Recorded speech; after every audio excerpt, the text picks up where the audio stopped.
Hello friends, वर्तमान discussion करवा +3 third semester ethics and value. तो आज आलोचनार विषय वस्तुटी हूँ यूनिट 3 रो समस्त 2 मार्क विशिष्ट संक्षिप्त प्रश्न उत्तर।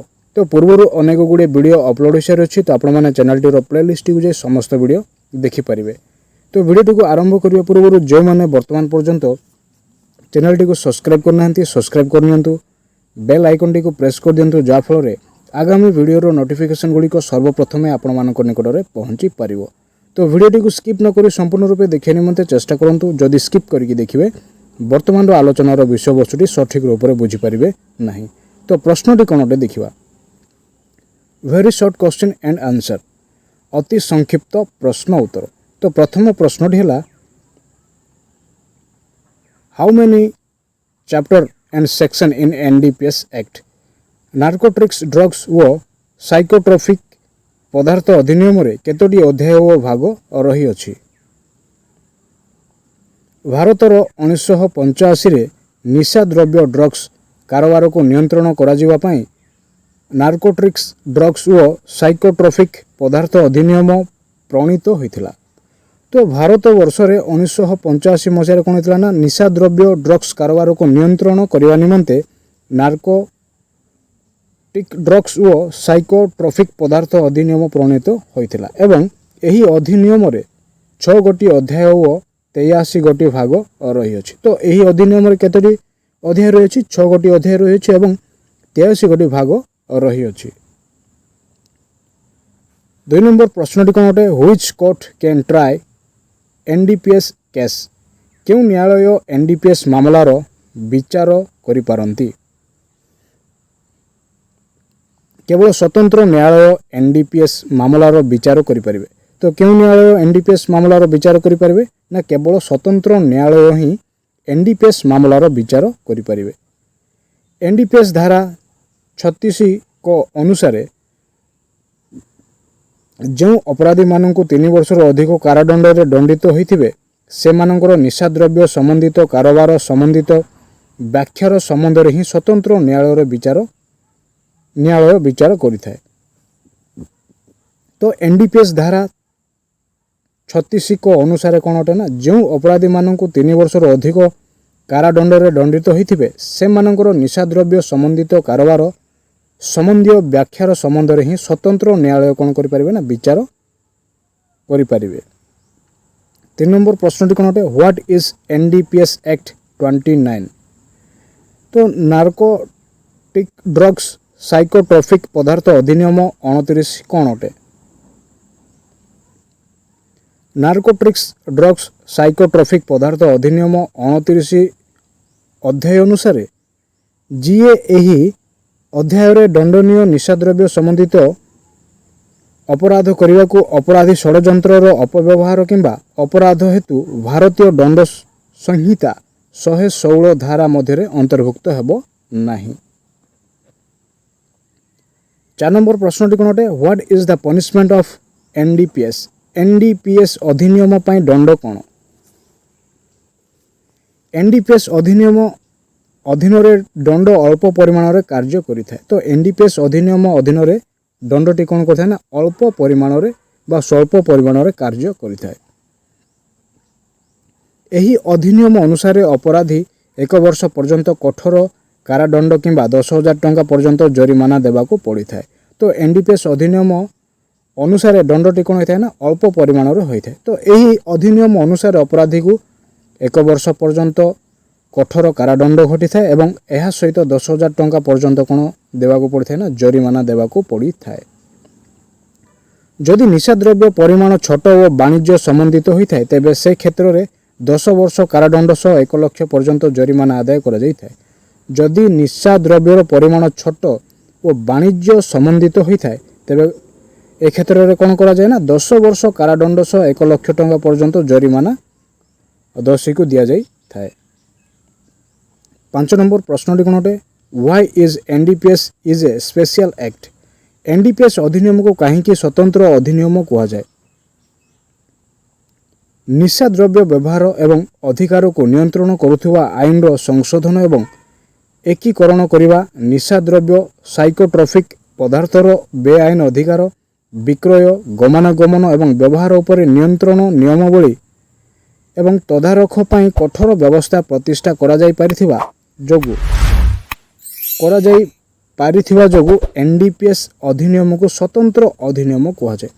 ତ ଏନ୍ଡିପିଏସ୍ ଆକ୍ଟ ବା ଏନ୍ଡିପିଏସ୍ ଅଧିନିୟମକୁ ସ୍ୱତନ୍ତ୍ର ଅଧିନିୟମ କୁହାଯାଇଥାଏ କ'ଣ ପାଇଁ ନା ନିଶାଦ୍ରବ୍ୟ ବ୍ୟବହାର ଏବଂ ଅଧିନିୟମକୁ ନିୟନ୍ତ୍ରଣ କରୁଥିବା ଆଇନର ସଂଶୋଧନ ଏବଂ ଏକୀକରଣ କରିବା, ନିଶାଦ୍ରବ୍ୟ ସାଇକୋଟ୍ରପିକ୍ ପଦାର୍ଥର ବେଆଇନ ଅଧିକାର, ବିକ୍ରୟ, ଗମନାଗମନ ଏବଂ ବ୍ୟବହାର ଉପରେ ନିୟନ୍ତ୍ରଣ ନିୟମାବଳୀ ଲାଗୁ କରୁଥିବା ହେତୁ ଏନ୍ଡିପିଏସ୍ ଅଧିନିୟମକୁ ସ୍ୱତନ୍ତ୍ର ଅଧିନିୟମ କୁହାଯାଇଥାଏ। 6 ନମ୍ବର ପ୍ରଶ୍ନଟି କ'ଣ ଅଟେ? What is the mandatory provision in NDPS act? NDPS ଅଧିନିୟମରେ ବାଧ୍ୟତାମୂଳକ ବ୍ୟବସ୍ଥା କ'ଣ? ଯେତେବେଳେ କୌଣସି ବ୍ୟକ୍ତି ଅଧିନିୟମ ଅନୁସାରେ ଗିରଫ ବା ଜବରଦଖଲ କରନ୍ତି, ସେ ଏପରି ଗିରଫ ବା ଜବରଦଖଲ କରିବା 48 ଘଣ୍ଟା ମଧ୍ୟରେ ଧାରା 52ର ବାଧ୍ୟତାମୂଳକ ଆବଶ୍ୟକତା ଅନୁସାରେ ଏପରି ତୁରନ୍ତ ଗିରଫ କିମ୍ବା ଜବରଦଖଲ ଉଚ୍ଛେଦ କରିବାର ସମସ୍ତ ତଥ୍ୟର ସମ୍ପୂର୍ଣ୍ଣ ରିପୋର୍ଟ ପ୍ରସ୍ତୁତ କରିବାକୁ ପଡ଼ିଥାଏ। ତ ଏହି ନିୟମ ଅନୁସାରେ କେଉଁ ସବୁ ବିଷୟ ଘଟିଥାଏ ନା ଯେତେବେଳେ କୌଣସି ବ୍ୟକ୍ତି ଅଧିନିୟମ ଅନୁସାରେ ଗିରଫ ହୋଇଥାଏ, ସେ ଏପରି ଗିରଫ ବା ଜବରଦଖଲ କରିବାର 48 ଘଣ୍ଟା ମଧ୍ୟରେ ଧାରା 52 ଅନୁଯାୟୀ ବାଧ୍ୟତାମୂଳକ ବା ଆବଶ୍ୟକତା ଅନୁସାରେ ଏପରି ତୁରନ୍ତ ଗିରଫ କିମ୍ବା ଜବରଦଖଲ ଉଚ୍ଛେଦ କରିବାର ସମସ୍ତ ତଥ୍ୟର ସମ୍ପୂର୍ଣ୍ଣ ରିପୋର୍ଟ ପ୍ରସ୍ତୁତ କରିବାକୁ ପଡ଼ିଥାଏ। 7 ନମ୍ବର ପ୍ରଶ୍ନଟି କ'ଣ ଅଟେ? What is intermediate quantity in NDPS act? ଏନ୍ଡିପିଏସ୍ରେ ମଧ୍ୟବର୍ତ୍ତୀ ପରିମାଣ କ'ଣ? ଏନ୍ଡିପିଏସ୍ କାର୍ଯ୍ୟଧାରା 21 ଖ ମଧ୍ୟବର୍ତ୍ତୀ ପରିମାଣ ବିଷୟରେ ବର୍ଣ୍ଣନା କରିଥାଏ। ତ ଏନ୍ଡିପିଏସ୍ କାର୍ଯ୍ୟର ଧାରା 21 ଖ କ'ଣ କରିଥାଏ ନା ମଧ୍ୟବର୍ତ୍ତୀ ପରିମାଣର ବିଷୟରେ ବର୍ଣ୍ଣନା କରିଥାଏ, ଯେଉଁଠାରେ ଏହି ପ୍ରତିବାଦ ପରିମାଣକୁ ଅନ୍ତର୍ଭୁକ୍ତ କରେ। ବାଣିଜ୍ୟିକ ପରିମାଣଠାରୁ କମ୍ କିନ୍ତୁ ଅଳ୍ପ ପରିମାଣଠାରୁ ଅଧିକ କଠୋର ଦଣ୍ଡ ସହିତ 10 ବର୍ଷ ପର୍ଯ୍ୟନ୍ତ ବଢ଼ାଯାଇପାରେ ଏବଂ ଏହା ସହିତ 1 ଲକ୍ଷ ଟଙ୍କା ପର୍ଯ୍ୟନ୍ତ କ'ଣ ଦିଆଯାଏ ନା ଜରିମାନା ବୃଦ୍ଧି କରାଯାଏ। ତ ଏଠାରେ ଆମେ କ'ଣ ଦେଖିଲେ ନା ଏନ୍ଡିପିଏସ୍ କାର୍ଯ୍ୟଧାରା 21 ଖ ମଧ୍ୟବର୍ତ୍ତୀ ପରିମାଣ ବିଷୟରେ ବର୍ଣ୍ଣନା କରିଥାଏ। ତ ଯେଉଁଠାରେ ଏହି ପ୍ରତିବାଦ ପରିମାଣକୁ ଅନ୍ତର୍ଭୁକ୍ତ କରେ। ବାଣିଜ୍ୟିକ ପରିମାଣଠାରୁ କମ୍ କିନ୍ତୁ ଅଳ୍ପ ପରିମାଣଠାରୁ ଅଧିକ କଠୋର ଦଣ୍ଡ ସହିତ 10 ବର୍ଷ ପର୍ଯ୍ୟନ୍ତ ବଢ଼ାଯାଇପାରେ ଏବଂ 1 ଲକ୍ଷ ଟଙ୍କା ପର୍ଯ୍ୟନ୍ତ ଜରିମାନା ବୃଦ୍ଧି କରାଯାଇପାରେ। 8 ନମ୍ବର ପ୍ରଶ୍ନଟି କ'ଣ ଅଟେ? What happens in NDPS case? NDPS ମକଦ୍ଦମା କ୍ଷେତ୍ରରେ କ'ଣ ହୋଇଥାଏ? ଏନ୍ଡିପିଏସ୍ ଅଧିନିୟମ ଅନୁସାରେ ଜବରଦଖଲ ହୋଇଥିବା ନିଶାଦ୍ରବ୍ୟର ପରିମାଣ ଉପରେ ଦଣ୍ଡ ଧାର୍ଯ୍ୟ ହୋଇଥାଏ। ତ ଏନ୍ଡିପିଏସ୍ ଅଧିନିୟମ ଅନୁସାରେ ଜବରଦଖଲ ଯେଉଁ ନିଶାଦ୍ରବ୍ୟଟି କରାଯାଇଅଛି, ତ ସେହି ନିଶାଦ୍ରବ୍ୟର ପରିମାଣ ଉପରେ କ'ଣ କରାଯାଏ? ଦଣ୍ଡ ଧାର୍ଯ୍ୟ କରାଯାଇଥାଏ। ଏହି ଅଧିନିୟମରେ ସଂଶୋଧନ ହେବା ପରେ ଜବତ ହୋଇଥିବା ନିଶାଦ୍ରବ୍ୟର ପରିମାଣ ଉପରେ ନିର୍ଭର କରି ଏହି ଦଣ୍ଡକୁ 3ଟି ଶ୍ରେଣୀରେ ବିଭକ୍ତ କରାଯାଇଥାଏ।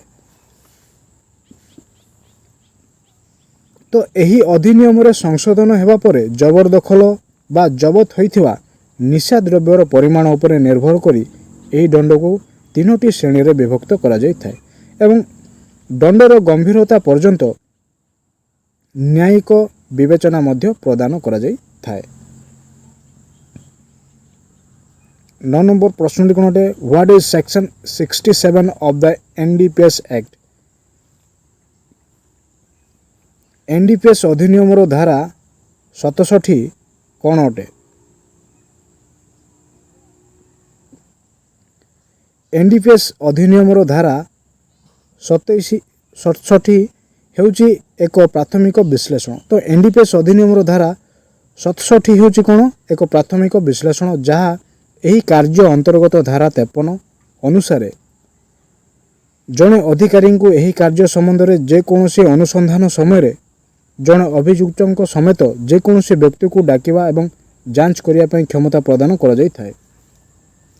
ତ ଏନ୍ଡିପିଏସ୍ ଅଧିନିୟମର ଧାରା 67 ହେଉଛି ଏକ ପ୍ରାଥମିକ ବିଶ୍ଳେଷଣ, ଯାହା ଏହି କାର୍ଯ୍ୟ ଅନ୍ତର୍ଗତ ଧାରା 53 ଅନୁଯାୟୀ जड़े अधिकारी को यही कार्य संबंध में जेकोसी अनुसंधान समय जड़े अभियुक्त समेत जेकोसी व्यक्ति को डाकिबा एवं जांच करने क्षमता प्रदान करा जाई थाए।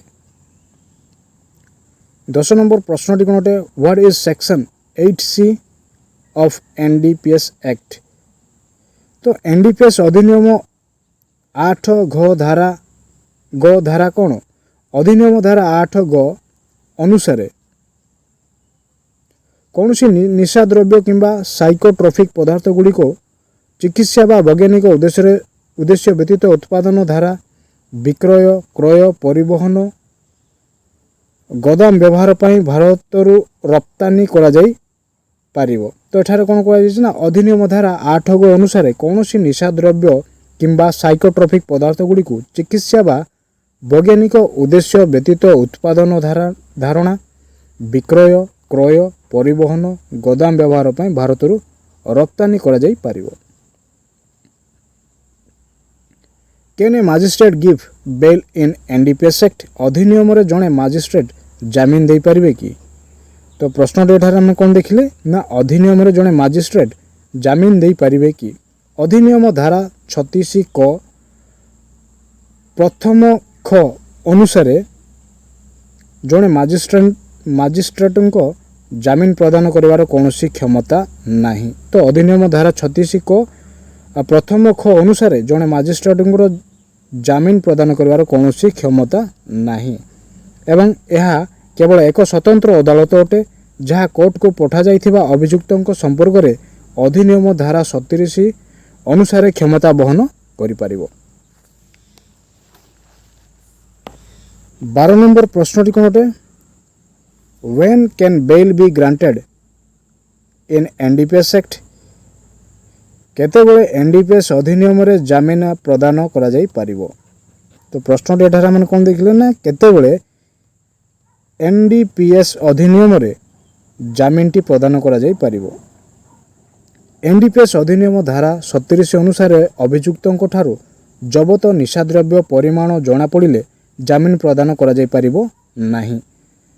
सेतेबेले अभियुक्त निशाद्रव्य केते मात्रा रे बहन करिछि ओ तार अधिनियम मध्य रे रहिथिबा सही क्षेत्रर अभियुक्तों को जामिन प्रदान करा जाई पारिबो। तो एठारे हम कौन देखिले ना एनडीपीएस अधिनियम धारा 37 अनुसार अभियुक्तों ठारू जबत निशाद्रव्यर परिमाण जना पड़िले जामिन प्रदान करा जाई पारिबो नाही। द्वितीय विषयटी है जेतेबेले अभियुक्त निशाद्रव्य केते मात्रा रे बहन करिछि ओ ताहार अधिनियम मध्य रे रहिथिबा सही क्षेत्र रे अभियुक्तों को जामिन प्रदान करा जाई पारिबो। 13 नंबर प्रश्नटी कौन अटे what is section 27A of NDPS act. NDPS अधिनियम रो धारा 27 को कौन अटे।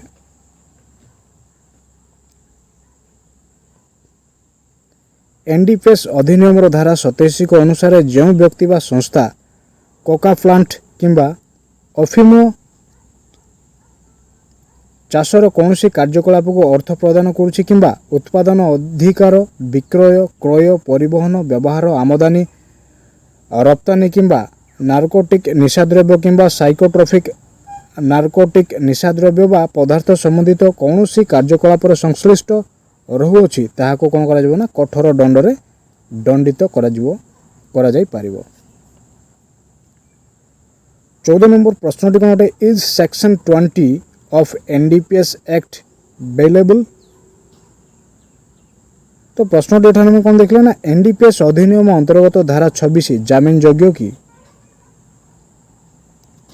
एनडीपीएस अधिनियम अंतर्गत धारा 20 रे केरल उच्च न्यायालय द्वारा साहाजी बनाम केरल राज्य सरकार मकदमा रे स्पष्ट करियछि जे 3 वर्ष कारादंडरू कक्ष दंड घोषित हेबाकू थिबा निशाद्रव्य अपराध मामला गुड़िक जामिन योग्य अटे। तो 3 वर्ष कारादंडरू कक्ष दंड घोषित हेउथिबारु निशाद्रव्य अपराध मामला गुड़िक जामिन योग्य अटे केउठार ना केरल उच्च न्यायालय द्वारा ए समस्त स्वीकृति होई अछि। Is NDPS act bailable. तो एनडीपीएस अधिनियम जामिन योग्य अटे कि। स्टेफेन मुएलर एकक विचारपति बेंच एनडीपीएस द्वारा 37 ଧାରା ଅନୁସାରେ ନିର୍ଦ୍ଦିଷ୍ଟ ଭାବରେ ଘୋଷଣା କରେ ଯେ ଏନ୍ଡିପିଏସ୍ ଅଧିନିୟମ ଅଧୀନରେ ଦଣ୍ଡିତ ହୋଇଥିବା ପ୍ରତ୍ୟେକ ଅପରାଧ ଜାମିନ ଯୋଗ୍ୟ ନୁହେଁ।